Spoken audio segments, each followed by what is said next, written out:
Why do we have endorphins? Because they're essential for life. Number one, they're pain relievers. So the so-called placebo effect is not placebo at all. When people perceive they're getting help, their brains will release endorphins, which will then kill the pain. Okay, so, right. So I see it. So it's not an empty, imagined effect. It's actually a physiological response. So pain relievers, physical and emotional pain, both. So we have to have pain in life. You and I both agree. Without pain, we're not warned about what's dangerous, but we also have pain relief. So that's the endorphins. That's the first thing they do. I'm talking pure physiology here. Okay. The second thing they do is they modulate experiences of pleasure and reward, elation. Now imagine how dark and dull life would be without pleasure and reward. And the endorphins give us that.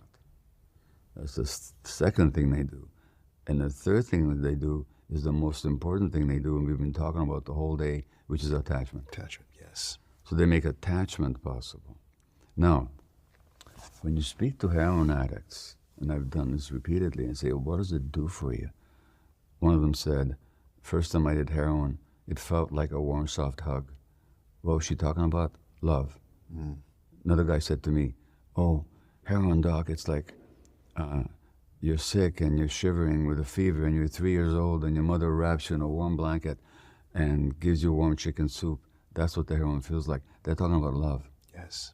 Who gets prone to heroin addiction? The people who didn't get the love they needed as children, and they're lacking the endorphins. Now they need to get it from the external opiates. So it's a normal response to some deprivation in childhood.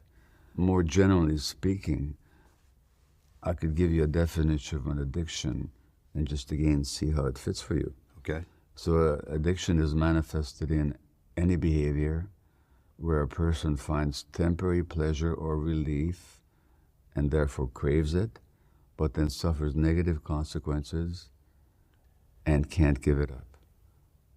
Now I said any behavior. So pleasure, relief, craving,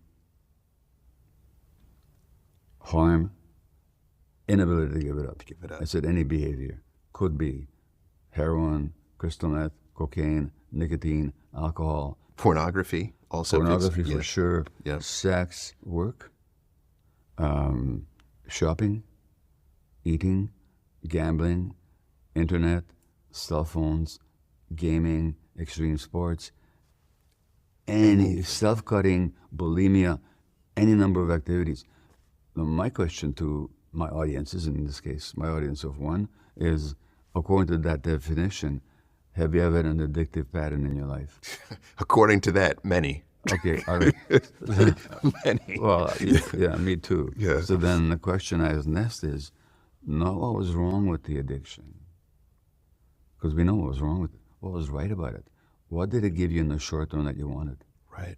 That warm hug. Okay, give you warmth. Warmth, yes. Okay, yeah. So, in other words, the addiction wasn't a disease that you had, nor was it a choice that you made. It was an attempt to supplement in your life that you desperately needed. In other words, that lack of warmth is a form of emotional pain. So my mantra on addiction is not why the addiction. Don't ask why the addiction, ask why the pain. Now, if I wanted to ask why the pain, I wouldn't have to look at your genes and your inheritance and all. What would I look at? Your childhood. Your childhood. It always goes back to childhood. It goes